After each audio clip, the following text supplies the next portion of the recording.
What is up? We are back with another episode of the Marketing Millennials podcast. Today, I have the Chris Cunningham, founding member of ClickUp, and you might see ClickUp everywhere. Chris is a part of that. He runs all the social. He does a lot of other things I don't know about at ClickUp because he's just a man of many talents. But the social is what ClickUp is like known for. They're crushing it on all channels, and we're going to dive in today. So, Chris, welcome to the pod. Happy to be here, man. I've been watching it for a long time and friends with you for a while. So I think that the time has come for us to do this finally.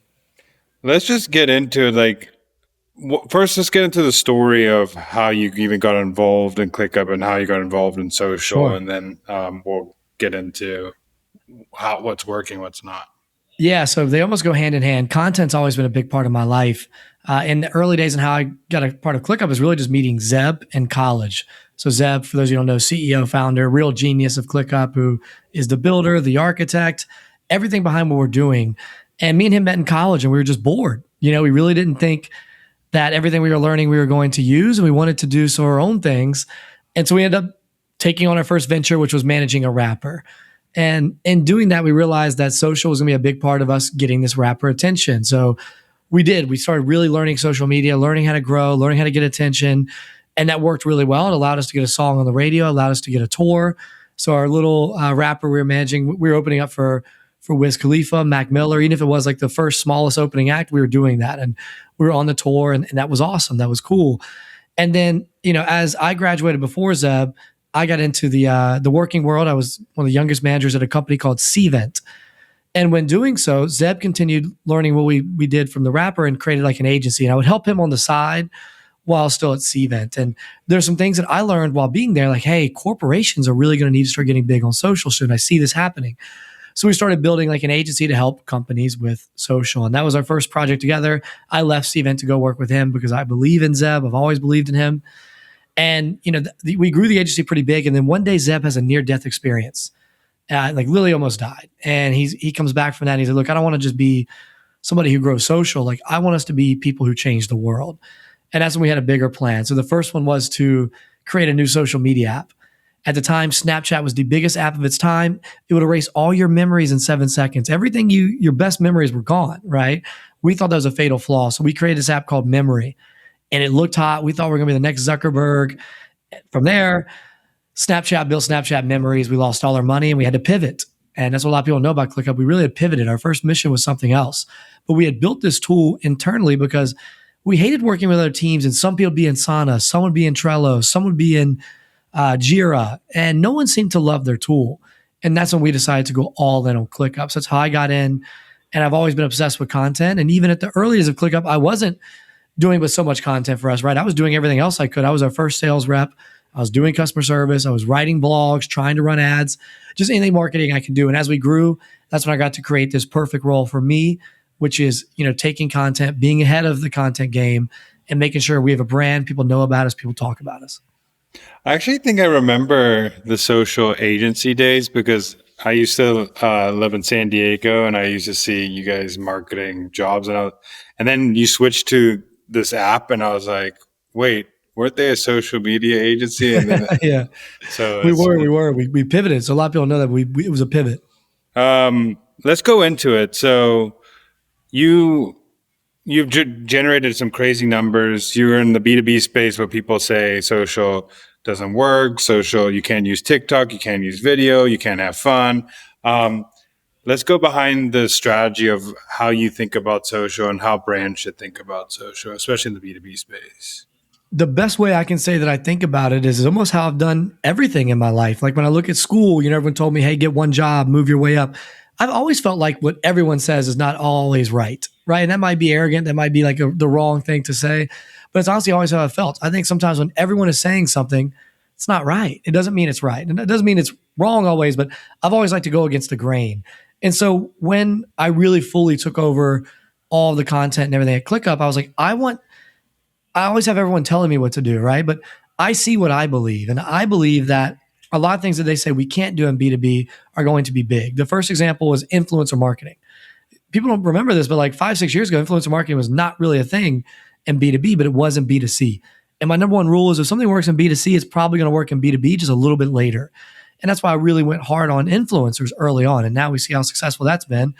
And, everyone does it and everyone saw it. And so now the next thing I saw is that I believed that everyone was going to have a creator because the space is getting tighter. Like you can go still pay for Super Bowl commercials like we did, but it's not going to have a consistent impact, right? It might have one big impact for you and people talk about you and put you on a different stage. But if you want eyeballs every day, that's something new. And that's where you have to win in the creator economy. And so that's why I wanted to invest in the creator economy. And I went to our board and I asked them, hey, let me get one creator that just works for us all the time is creating videos. They're like, okay, look, we're not going to hire them full time to start. We'll let you test. And this is what I challenge any good marketer. I'm sure, Daniel, you've interviewed tons of people who say this, but in marketing, you need to test with a low budget first, look for some signal. And if you see it, then you go all in, you capitalize, right? And that's exactly what I did. I found this guy, Luke, very talented, had already built a TikTok for one big company called AdWorld. And I saw he knew how to do it in a B2B way. So I hired him. We didn't have much success the first month. Then the second month we started hitting a few videos hit 1 million. And by the third, we had videos hitting 10, 15 million. And then from there, that's where we really got in the flow. That's where we really figured this thing out. And once we had millions of views, the board was like, hey, we'll do anything we can to keep doing this. And that's when I hired Luke full time and then hired a second actor full time. And this became a whole motion that we do. So let's go over the motion. I mean, you saw creators were a thing and you needed a face for a brand, which I think B2B are still behind that. But yeah, creators internally are a great move. So what's the process of making a video with creators? What does like Monday, Tuesday, Wednesday, Thursday, Friday look for you when coming up with ideation, video posting, re-strategizing? I'll give you the whole play. We run it like this. On Monday, we've all come together and we look at everything we did last week. Okay, this is what worked. This is what didn't. And let's act on that. Tuesday, we all come. This is today. Later today, I'm going to go in about 2 hours. I'm going to pitch all my ideas to the team and everyone comes together with some ideas. And they say, okay, I saw this work or this worked for us previously. We all pitch about 3 to 4 ideas. And at the end of that, we vote. And we say, okay, these are the best ideas. These are what we're going to shoot. On Wednesday, we fine tune them. We perfect the scripts, perfect the hook, perfect who's going to act as what role. And then Thursdays we shoot. And we shoot from 8 a.m. to 6 p.m. We get as many videos as we can, sometimes 5, sometimes 4, but as many as we can. And then from there, now we have our videos for the week. Now we have everything. And then Fridays is kind of our day to chill out, look at what we did, make sure we analyze and say what's going to post on what day, and then plan it out again. So you have really 2 planning days on Monday and Friday, planning and analyzing days. And then the action days are Tuesday, Wednesday, Thursday. That's what most people need to realize is if you really want to win in content, this isn't just hey, let's wake up one day, write some scripts and shoot. It's not like that. You got to build a machine. You need an operation. And that's what we've really done well here. And what does the ideation look like? What is the criteria that people have to meet when ideation? I feel like there are some guardrails because you're a B2B brand, but also you're trying to get some sort of message in the market. So what do those guardrails look like? Yeah, look, at the beginning, they were like, hey, we need the brand in every video. And I kept saying like, you can't do that, right? Like think of TV. When you watch TV, it's like 85% TV, 15% commercials, right? You can sneak it in every now and again, but if you're just doing that, you're just gonna be putting that bucket or people are gonna scroll. So some of the guardrails we have is obviously I'm not gonna go too far and go too crazy. Mm-hmm. I don't want legal in my ear. I don't want to have any trademark issues. I don't want to get sued. I don't want to have people hate our brand. So we're very careful in speaking about, the topics like politics and things like that. We don't touch any of that. But what we do, other than that, we don't have too many guardrails. It's a lot of having fun. It's a lot of, even when we have the scripts written, when they're shooting, sometimes some of our most viral videos just came from what we call letting them play. So sometimes the actor's like, yo, we got this really cool idea. And we're like, you know what, go run with it. Go crush that. And we allow them to do it. And I think that's been a big play. Going into that too, I know we talked about this, but you also have like a writer's room type thing where you also bring in guests and new ideas and cool different things. So what does that look like in the writer's room, and how many times do you bring in, let's say, a comedian versus someone to just refresh the ideas? Because I think that's a problem with a lot of marketing teams as well, as you get into this box where you can't come up with ideas, or you're stuck with ideas, or you can't come up with new ideas, and you just need another pair of eyes to just come in and say, hey, let's just do this or this or this. So what does that look like? So well said, man. And I think that's the biggest mistake of most marketing teams, right? Is that, hey, we're the best, we're the best, we're the best. But no, it's you need to have other people come in. You need a fresh set of eyes. You need a fresh perspective.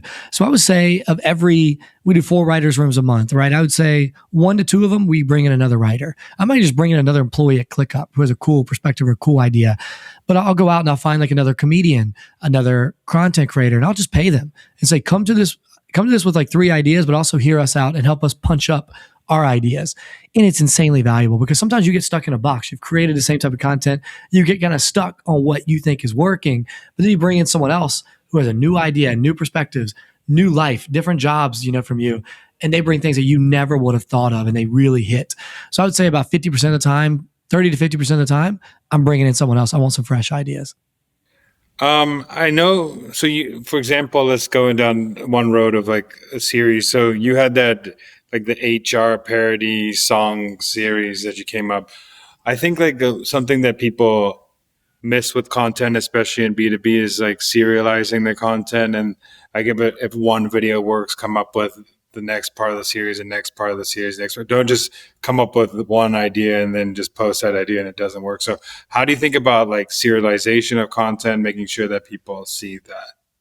So the main way that I serialize content, the main way I think about it is I use the ABCD formula. And the ABCD formula works like this. When you do have something that works, you've struck gold. That's why you create content, right? So when you have that goal that you found, we call that an A. And what that means is that's like the first time we did the HR dancing, right? Like first time we did that, we could have just been done with it, right? Said, oh, we had a great video. Let's keep creating new. That's a mistake. When you struck gold, you need to capitalize on gold. You need to recreate it, but don't do the same thing again. Find a new way to do it. So I'll give you an example. At first it was HR goes hard, right? Then I tried finance goes hard. Then I tried, sales goes hard. So I just made the same guys, they were HR guys or sales guys. I just kept bringing different departments because that reached a different audience. So then we did IT. So now we're doing the same proven formula, but with a different audience. Now, the other thing we did is then we said, okay, what if we did different music genres? So sometimes it was the 90s for millennials, but like, 'cause that's what we think about, right? But there's also the 70s and the 80s of music. So then we pulled music from different genres, and that did really well too. So that allowed me to really get the most juice out of the squeeze. And that's why I think most people mess up is they don't capitalize when they found that hit. But here's the other way you can mess up. If you're just creating A's and you just create that same piece of content, eventually you will run out of juice. The content will get exhausted. So you need is to look for B's. And that's where you look for other things that are working for other people and you find a way to do it your way. And then C's are trends. Anytime there's a trend, jump on a trend. If you can and you can add value to the trend, you should do it. It's quick, easy views.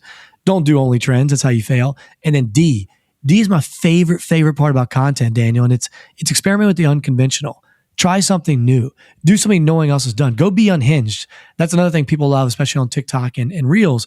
So what I do is I have a formula. And so each week we're going to do around 6 to 8 A's because we know they work. It's our highest hit probability, right? We have a science behind this. So we hit A's, then we do B's, maybe like 2 or 3 B's because they still have a pretty good chance of hitting their maybe 4 because they're proven. C's, we just do like once whenever a trend comes up. And then D's, we try to do one brand new thing a week. And that might get our lower views, but every now and again, you'll strike gold with the D and it becomes an A. So your goal is to keep creating different content that becomes more A's. But while you're using the A's, being smart enough to notice when they've kind of exhausted and you need a new piece of content to sub in. Yeah, and I feel like a lot of the D, like not a lot, but a portion, maybe 10% of the D's become A's, and they just exactly. weren't. If you didn't do the D's, they wouldn't have been A's at the beginning. There you go. And then if not your A's, will get it. Like people will get tired of your A's. Like I can only do this dancing HR guy. It's still working somehow, but eventually it'll slow down. But that's cool because I have other things that work now. Yeah, and it's also I feel like some things that you said with what you were talking about is there's a lot of proven models, just not on social and not in other industries, in other formats, and other ways where you could do things that are funny but haven't been brought to your industry. So there's like I think a lot of the A's are things like people have done funny skits about things on SNL, but they haven't done it about HR. So let's like see if I could do an SNL type skit about HR. Like the B's, they are things that are working for that industry that has nothing to do with me or that creator. But if I just switch it into me, that's like kind of a lower lift because it's already on social.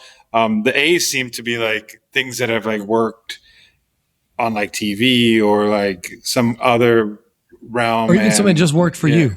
Yeah, and then but it has originality to it too, because I feel like a lot of them are not exactly.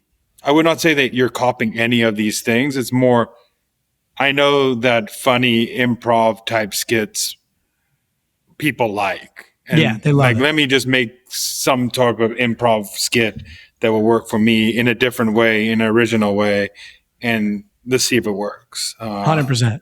100%. Yeah. That's the formula. And if anyone else follows it, it will work. Yeah. So A, B, C, D. So that you have this science broken down. What is what have you figured out is the science of a good video? Like, what is a breakdown of a good video? What, in your perspective, what makes a great video on social? Yeah. What makes a great video for me is, well, number one, if it's relatable, if it's shareable, if it's contagious, right? So if it's something I see and I automatically want to hit the share button and send it to someone, that means it's going to be a good video. Two, if there's something really cool you can comment. You might make a great video, but there's not much to say about it, right? And if that's the case, then even if it is that great a video, it might not go as viral as it could because there's no reason to really comment on it or engage with it. Number three is the one that everyone says, but it's not as big as it used to be, as a hook.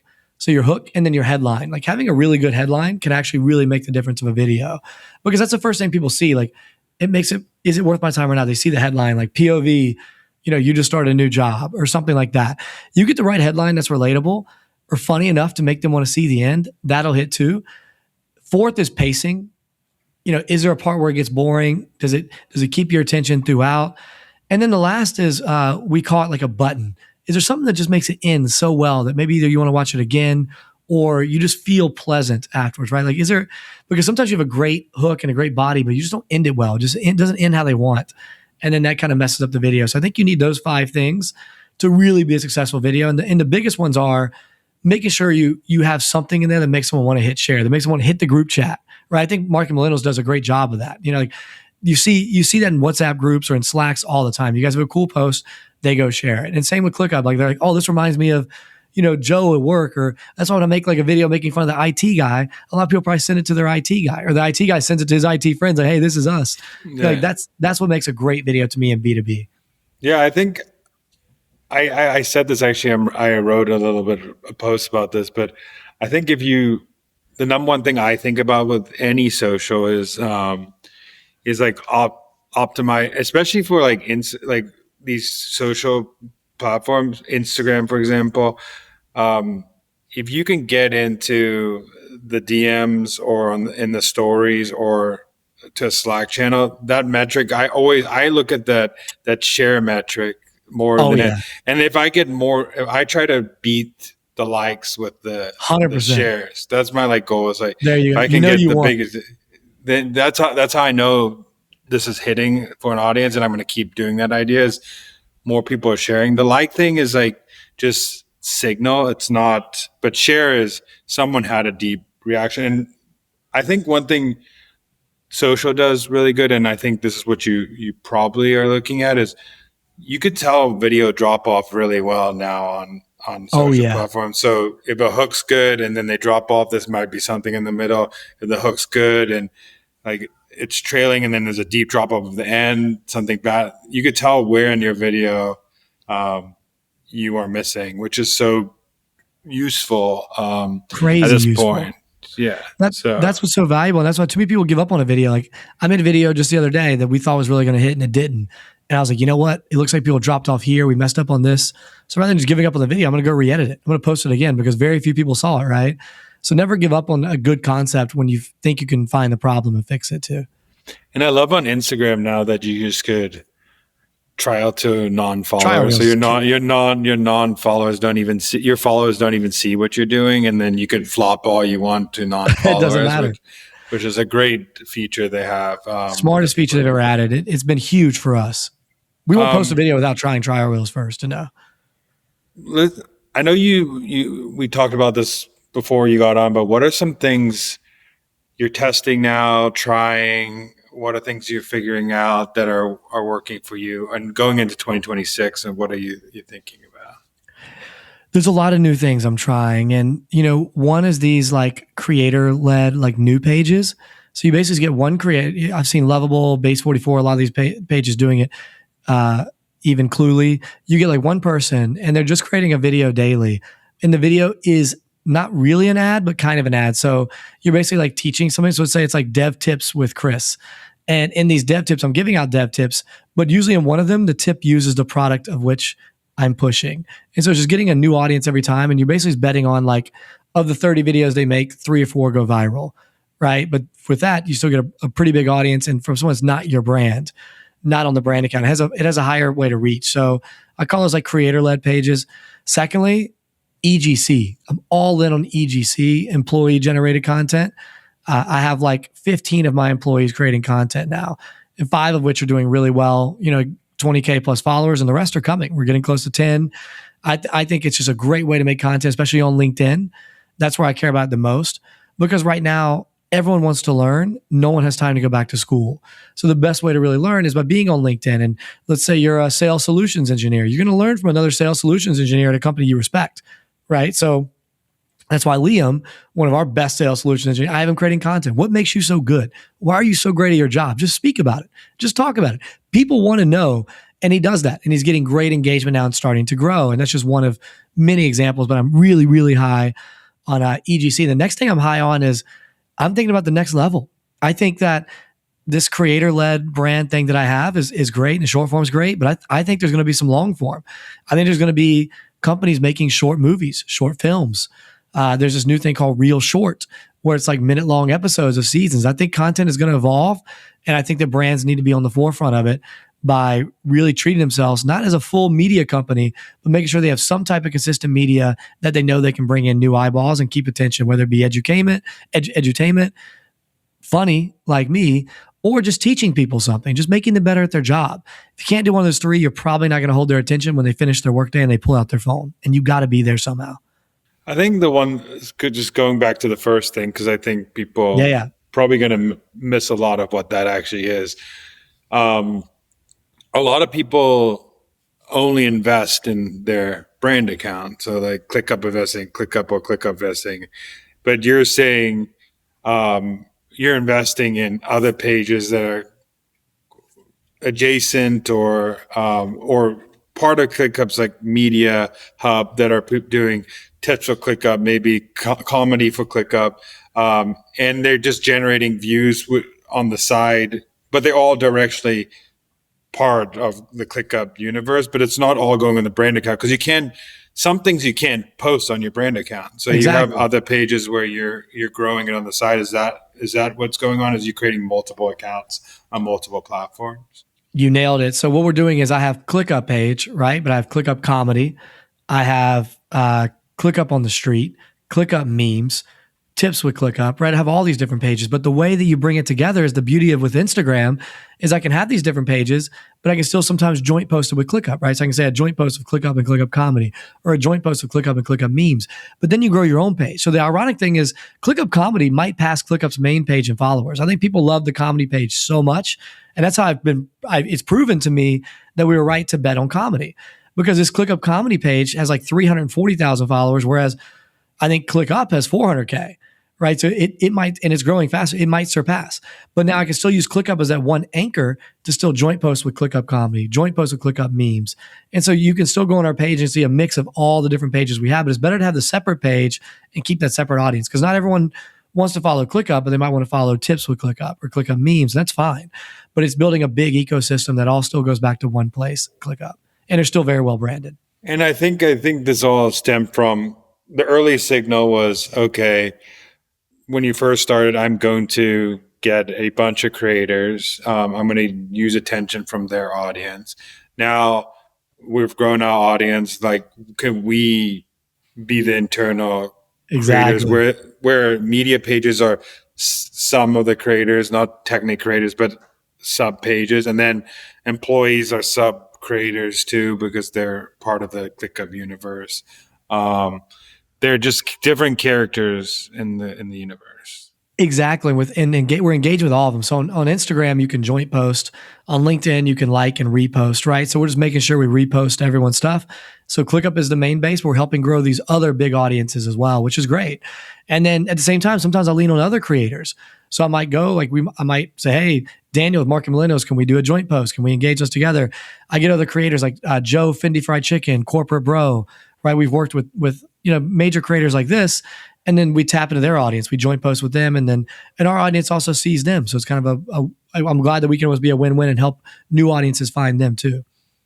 Yeah, I think that, join posts are one of the best things that happened on Instagram, because I've done a couple of the Marketing Millennials where like me and Corporate Humor did a joint post, and we like 3x'd our post just because we did it. We just shared similar ideas, but we both collabed on the ideas and it just took off. So I think finding ways to collab with an audience relatively your size, or if you want someone bigger, obviously pay to play with some other bigger. It's a good play. It's anytime you can do eyeballs, it's a good play, but you got to have good content to make sure you still get the followers and the ROI on it. Yeah, I think, let's dig into that a lot, because I think some people are doing this, the Instagram play. Some of them are like trying to do the Instagram play, trying to do the TikTok play, trying to do all these plays. But I think the biggest problem is it comes down to not doing what the platform wants, or not doing what actually works and is shareable, which we talked about before. And I think a lot of times people come to me and say, why is my LinkedIn not working, or my Instagram not working? And it always comes down to looking at their content and being like, would you share this content? Would you do that? So I think how do you teach people internally to start selling what you sold at ClickUp? I know that the testing the idea is one thing, but if you could tell someone to start small today, just to get their feet wet in doing this, what would you tell them? This is exactly what I would tell them to do. I would tell them to go start looking at content they enjoy. Start looking at content that they feels like matches their brand, right? For us at ClickUp, we like to laugh. That's why I thought this would make sense. And we thought the business world was a fun thing to make fun of that would still come back to us. So what I would challenge any person out there who wants to create a content strategy of their company, but is having a hard time, I would say first look at the ethos of your brand and choose one of these three ways. We're either going to make people laugh, we're going to teach them something, or we're going to add value. Right. So what is that? Is it creating a news station or like a news page for your space? Is it creating, like a course, or creating like a free masterclass to be better at this job for your ICP? Or is it making your ICP laugh? Is it one of those three? Figure it out, then start testing. You can still test all three if you're not sure which one it's going to be, but then you just got to start testing. And the way you're going to do that is the most low cost way you can is you're going to scroll through social media. You're going to scroll for some time. And you're going to find a couple creators you really like, but they're not big yet. They've got 15,000 followers, 22,000 followers, 6,000 followers, but they've had at least 1 to 2 videos that have hit, meaning like a 200K or a million. So they've learned the algorithm. They've had success, but they're not perfect at it yet. And you're going to reach out to them and say, hey, look, I know many companies are not reaching out to you for brand deals yet. I see something in you. I think you can do something great. Let's work out a deal. I don't have so much budget for this because I need to prove to the higher ups that this will work, because it's exactly what I did. And you say, okay, let's work out. Maybe it's $1,500 a month. Maybe it's $2,200 a month. And you're going to make 15, 20 videos for me, so we can at least post 3-4 days a week and get some traction and see some success. And you can do it with 1 or maybe 2 creators, have them both kind of, battle it out. But get some and then start posting these videos and start looking for signals. So when somebody does bad, mark it as red. When somebody does decent, mark it as yellow. Maybe try it again with a new edit and change it up. And when something is green, you found an A. 20K, 30K, 50K video. Now recreate those as many times as you can. And then from there, once you have a video that hits a couple of times, you find some consistency with it, you find a formula, then you go to your board and say, hey, I got 10 million impressions for us last month. What is that worth to you? And they say, 10 million impressions, we pay X amount for that. Okay, well, why don't you give me that? I'm going to get it with organic, and then we can bring our CAC payback down with our ads. We can have more of a brand, and I can get better and better at it, make this cheaper and cheaper. And that's what they'll do. So they'll say, okay, now let's give you 4K and see if this creator creates 40 videos, how will we do? That's what you do. You start small, you find a creator, you find a formula, then you find a creator at a pretty good cost, but you bet on them and say, but look, once we make it big, I will pay you more, because you should, as they start adding more value. And you try to lock that creator in full time, because other people, if you don't see their value, others will. And trust me, many people have tried to steal and take my creators. That's why I have to properly incentivize them and take care of them. I think what you also said, which is which I think the part I was going to ask you about is how to sell it and how to sell the revenue side or what you're doing. And I think one, where you said impressions, um, we get, we pay for a CPM of X amount on Facebook and Google. If we do that on social, how much is that worth to you? And then, oh, this is trickling down to this metric, to this metric. I think selling it like that, because what people don't get on like Facebook, and they are guaranteed impressions, but guaranteed Sure. impressions doesn't mean guaranteed eyeballs. It means guaranteed No, that it's going to show up in someone's feed and doesn't someone mean they scrolls enjoyed it. past that. Yeah, exactly. Exactly. Doesn't mean they cared So, about it. so if you could create content that does that and then reverse engineer what they care about is, okay, we get 10 million impressions. That's how much this is how much it costs in social. Look, when we get 10 million impressions, CAC payback goes down. Cost to acquire a customer goes down. People know about ClickUp more. All these metrics start going down, going in the right direction. That's how you sell it. I think that's perfect. I wanted to ask you too, how are you how are you thinking about AI content, using AI in social in 2026? I don't probably have the hottest take on here. I'm still in the camp of I love AI. I use AI all the time. I don't think you should fully automate your content with AI. Like I'm not the believer in that. I don't think it writes the best content. I don't use it for my scripts. I might use it for ideas here and there, but everyone's saying, "Oh, AI is just going to make every video." Okay, I don't see it yet because I still think right now people want creators. They want like genuine human. If anything, I'm seeing that requested more. Like they'd rather see a lot of AI videos don't perform, right? Because people they know it's AI and they want to keep scrolling. However, I do think there's a lot of good things you can do with AI. I've created an AI meme page. I think that's pretty good. I think you can still make some funny, quick memes, images, videos without putting too much work into it and have some success with some thought. So I do believe in those. I do believe in still creating, like I posted an AI video the other day for ClickUp. I still believe in like making AI videos, but I don't believe making it your whole strategy. And I don't believe handing over the keys to make AI do everything, right? AI write the scripts, AI make the video. I'm not saying it'll never get there, but for now, I just don't think that's the case. And I think if anything, people are screaming for more real. Like they'd almost rather you just walk out and talk on your phone than seeing some AI video or some highly produced video. Because right now they're not in office with people as much anymore. They're craving something real and hearing like real conversation. So when you look on TikTok, when you look at Instagram or more of the talking head videos, it's more just someone being real and just sharing real thoughts that AI can never pull out together, just thoughts straight from the brain. So that's a lot of beauty in it. So my advice to everyone is still make sure you use AI, like streamline things where you can, automate where you can, get ideas from AI where you can, build out plans and use it to track your data where you can. But I would not lean on it completely. I would not have it write all your captions exactly. Maybe use it and start it that way, but I just don't think it's there yet. But make sure you're still playing with it. Make sure you're still using it every day because you also don't want to be that person caught behind. If AI does start really working in content, you need to make sure you understand it. Yeah, I think that's the best way to put it right now. Understand why it works, how to do it. But I'm in the camp also is there's some human things that AI can't replicate and some like this humor that hasn't been told yet that only humans could do. There's scripts that like I feel AI doesn't have taste yet. I would say it's Yeah, only exactly. if you feed it taste, it might give you taste. Like, hey, here are all my videos. What is the common thing that's going on here? Maybe they come up with something that is trending There on you your go. videos, but you're the input, not the you don't make yourself the output of the content. You're the input, and it's trying to analyze what you're doing, not what asking it how to make a viral video. Exactly. That's a good way of So, saying it. um, let me. I want to ask you a question that I ask everybody on this podcast: is what is a marketing hill you would die on? A marketing hill that I would die on is that most companies die in marketing or fail in marketing because they get too caught up on like attribution. They get too caught up on seeing immediate results. You always lose to companies like us who don't do that in marketing because it takes time to see some of these results. And it's not to like make marketers lazy or anything. They should still be held accountable. They should still definitely be bringing in revenue.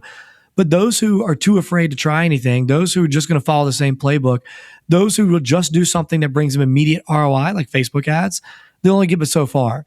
Because I told you, it took me 3 or 4 months to really start even seeing great results from this plan. It took me maybe 7 to 9 months before we had a big deal close and say, hey, we found you because of your TikTok, right? But it still happened. And there's still many more that it's happening that we probably don't even know about. But it took, almost a year before we started becoming the brand that everyone's talking about. Oh, ClickUp is the gold standard for content. I only got there by breaking this so-called rule of like, we need, X amount of leads and X amount of eyeballs from every piece of video you make. If luckily my CEO Gaurav was cool and let me run with this. Luckily our CEO Zeb understood and saw the vision, because now they love that every conference we go to. Oh, I love your brand. Oh, I love your marketing. Like that is priceless. And that puts you in a different category. That's a moat. That means people are always going to know about you, right? But you will never get to the levels we have, the views that we get, without being prepared to maybe not have ROI for a couple months. Exactly. And not be able to see it. That's the beauty of marketing. And it's also the toughest part of marketing, because I also still understand those people who are very numbers oriented. I do. I'm very numbers oriented myself, but you got to take risk. Like everything in life, like every big founder, you got to take some risk. And that's the risk in marketing you're going to have to take. So the hill that I will die on is you can't just overly track attribution immediately, last click, all that. You got to just take the risk, keep going, keep iterating, and believe that it will come together. That's the only way you're going to get there. And you said at the beginning, I think we'll just reiterate it's that you started off with a very small budget, and the budget kept growing as you started proving results, and that's why it's working. But you had this test budget to do an experiment and then show that. And I'm in agreement on that. I think even in the age of AI, this is even more important, this brand stuff, because the way you get talked about at AI is you get showed up in a lot of places because of your brand. And if you don't have a brand, paid social is not going to get you AI views, because nobody cares about your brand on paid social. Don't. But if you are doing fun things, shareable things, seen as the best content, people are going to talk about you more and more. And that's what the LLMs are going to see, and you're going to get fed, and your brand is going to pop up more and more in the age of AI as well. So, lastly, where can people find you? ClickUp, all that good stuff. Yeah. ClickUp's pretty easy to find. Just at ClickUp. You can find any of the other pages, ClickUp Comedy. If you haven't seen any of our videos, I'm biased, but you should check it out. I think we're definitely doing something different, and we're doing something fun. For me, I'm just at Cunningham, my last name, as you see down here on Instagram, and just Chris ClickUp on Twitter and LinkedIn. I'm another fair millennial, always creating content. Very easy to get in touch with. Chris at ClickUp.com. If you have any questions, if I can ever help. I love helping this. I love supporting the community. I love marketing, and I want to see everyone win. I know how tough it is to win. That's why I'm glad we have people like you, like me, who are just out handing out the secrets as much as we can, so the marketing world can be better in B2B. Yeah, and I think that's the key of winning is adding something to someone's day, or adding someone to someone's job, or adding something that can make someone better. So I think go out today and with your brand, do something to make someone better, their job, smile, do something that someone will do, and that your marketing will work if you think along that. 100%. If you're being unselfish and you're just wanting to go share and give, it will win every single time. And yeah, Daniel, we're both in Miami, so we need to hang in person soon. Yeah, I've been traveling so much, man. I know you just had a new kid, so my fault, but we'll definitely hang soon. Well, talk soon. All right, man.